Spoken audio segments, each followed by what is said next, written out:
When it comes to matters of love and tenderness, sometimes you need only the dear Abby and dear Alan of Fargo-Moorhead, the Love Doctors. Love Doctors, Love Doctors, you are the love gurus. Most days I feel pretty lucky to have the life that I have. But my husband just can't keep his hands off me, and it's making me crazy.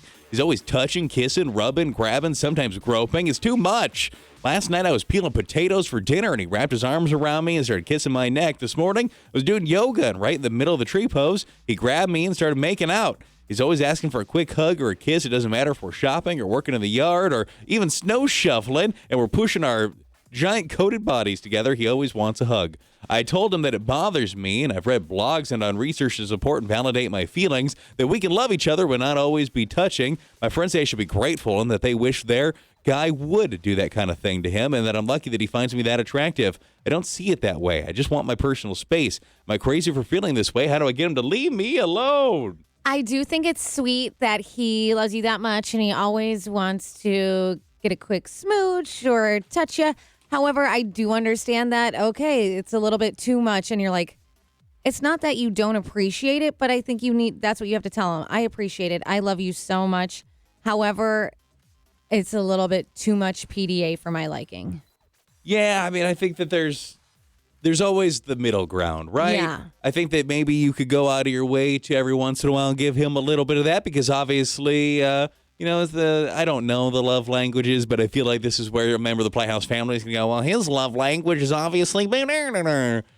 He obviously likes to express that way. Maybe we could find a middle ground where every once in a while you go out of your way to do something like that for him or you are receptive to it, but then he also needs to then meet you in the middle ground and understand that you don't necessarily need to get groped peeling potatoes. Yeah, say there's like sometimes, what if you were like chopping a vegetable and he came up behind you and squeezed your butt or something and startled you and you're like, oh, my finger. I mean, yeah, he'd have got a whole handful of booty, a fistful of booty, but you'd have lost your finger. Yeah. That's not good for anybody. Love Doctors, yeah, the love gurus. I'm 28 years old and I'm dating a guy who's a little younger than me. Okay. He's quite a bit younger than me. He's just turned 21. He's still in college. He doesn't make a ton of money, but I really enjoy our time together. I didn't think the age difference would make much difference, but it does in this sense. I usually pay for myself when we go out, and sometimes for him too, but he tries to be a good guy and surprises me sometimes. But last night I caught him doing something that I don't know if I can get over. We went to the movies, and he said, since I bought the tickets, that he was going to get the treats. Well, he went to go get the popcorn after we got seated, and I thought, well, it's the trailers. I'm going to use the restroom. And when I walked out, I saw something I can't unsee.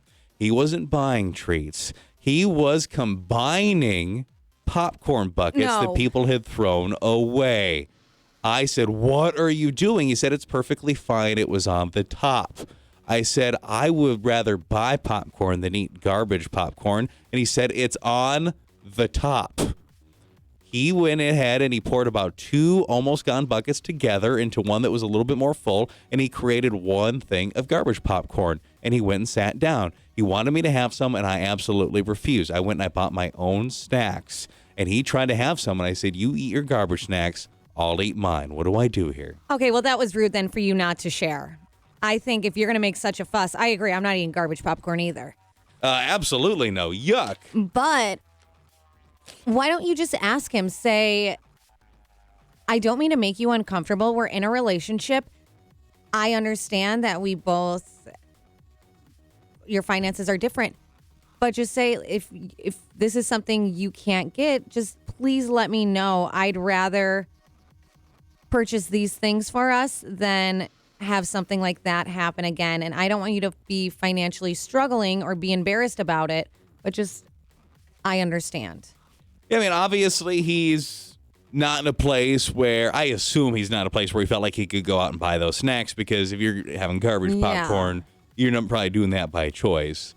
Now you kind of know that situation, have that money talk. I don't mind buying that. I can't imagine a lot of people would want that garbage popcorn. I just think it's also rude of you for not to share. Okay, I don't want the garbage popcorn, but then you went and you bought new fresh popcorn.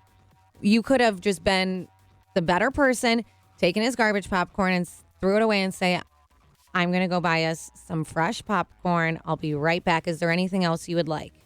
You think they made out after he was eating on that garbage popcorn? Absolutely not. It's probably going to ruin that night, I'm guessing. And finally, today, love doctors, you are the love gurus. I am furious with something I know that my husband's been up to. My husband and I have been together for 5 years. We're married for 2 of those years. We bought a house a few months ago. We have no kids, but we're crazy busy, or at least I'm crazy busy. We've been renovating our new house. We've been working. I've been working hard. I got promoted. I have a new double workload. And I thought my husband was pretty understanding of the fact that we have a lot. I'm busting my butt as I'm working hard at work and been getting in shape and renovating our house. So overall, things were going well in my life, or at least it was until yesterday. I was going to go out of town for some training for my new job when I got an email from my husband, and it was a sarcastic email saying he won't miss me while I'm gone because of the information in the attached spreadsheet. And it was a list of times that he tried to initiate, let's say, loving with me since last June, with a column listing my excuses that I gave for not wanting to do that with him. He then even used verbatim quotes about why I didn't feel like having the loving at that moment. And according to the spreadsheet, we've only gotten busy 3 times in the last 7 weeks out of 27 attempts that he claims he had on his part. He even broke it down by week and month, showing the number of attempts and success rate by percentage in this Excel spreadsheet. In person, he's been acting normal, but apparently, while I've been busy with work, renovating our house, getting in shape at the gym, he's been busy making an Excel spreadsheet about whether or not I've been interested in initiating that with him. I immediately tried calling him to give him a piece of my mind and got no answer, and then I landed, and I tried to call a few more times, no answer. I told him we needed to talk ASAP, and he let 3 days of my work training go by without even talking to me. And then I got back, and he said, I just thought the spreadsheet spoke for itself. What do I do with this? I do not like the way he handled it. I understand that he's frustrated, but there are better ways for you to talk about what's going on and why that's not happening in the bedroom. Not making a spreadsheet and sending it to you in an email and then ignoring you, that's childish, immature. Now that if you're back, you need to sit down and really talk to him. I mean, the spreadsheet thing's really weird.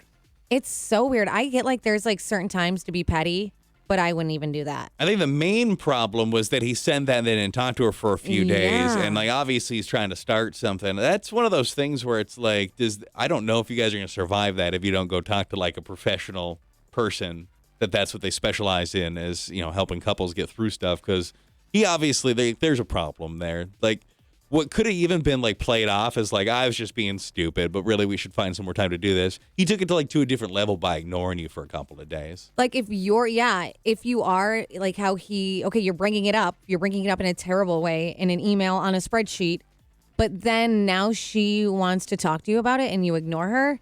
No, I don't like that. I mean, this probably going to sound like a joke, but it's also kind of serious. I'm guessing that percentage is going to go way down on that spreadsheet. For sure.